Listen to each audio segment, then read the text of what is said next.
આમ આદમી પાર્ટી દ્વારા સદસ્યતા અભિયાનમાં ખેડા જિલ્લાના અનેક કાર્યકરો જોડાયા। આમ આદમી પાર્ટી દ્વારા નડિયાદ ખાતે એક સદસ્યતા અભિયાન કાર્યક્રમનું આયોજન કરવામાં આવ્યું હતું।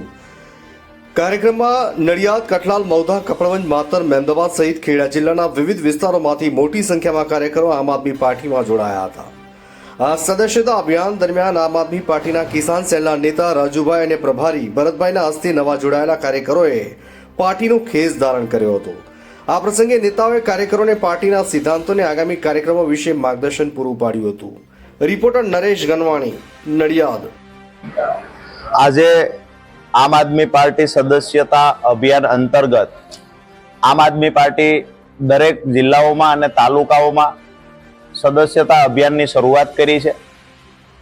આમ તો વિસાવદર વિધાનસભાની પેટા ચૂંટણીનું જે પરિણામ મળ્યું ત્યારથી ગુજરાતના ખૂણે ખૂણેથી આમ આદમી પાર્ટીમાં જોડાવા માટે લોકો ઉત્સુક છે।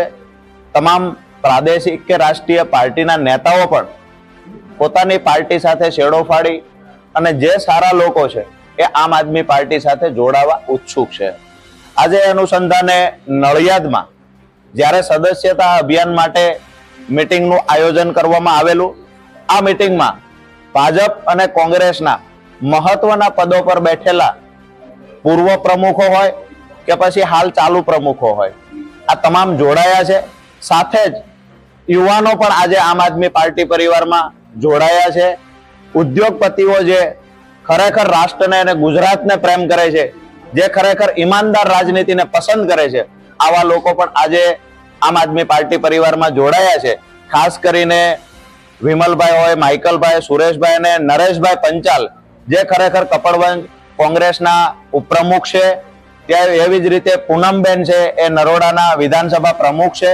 સાથે જ ભાજપના પણ અમુક નેતાઓ આજે આમ આદમી પાર્ટીમાં વિધિવત રીતે જોડાયા છે। સીધી વાત એ છે કે ગુજરાતની જનતા પરિવર્તન ઈચ્છી રહી છે।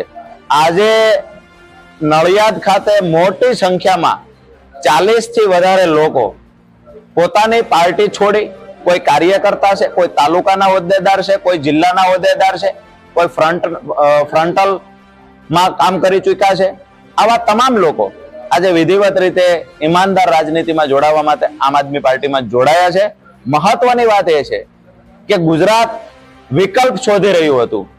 ગુજરાતની જનતા 30 વર્ષના ભારતીય જનતા પાર્ટીના શાસનથી ત્રસ્ત હતી, તો વિકલ્પ તરીકે આજે ગુજરાતની જનતાને દેખાતું હોય કોઈ તો માત્ર આમ આદમી પાર્ટી છે। અને આવનાર સમયમાં તાલુકા, જિલ્લા પંચાયતમાં મજબૂતાઈથી આમ આદમી પાર્ટી પરિવાર ગુજરાતની તમામ સીટો પરથી ચૂંટણી લડશે અને જે આજે શ્રી ગણેશ કર્યા છે સદસ્યતા અભિયાન અંતર્ગત આવનાર સમયમાં હજારો લાખો લોકો આમ આદમી પાર્ટી પરિવારના સભ્ય બનશે।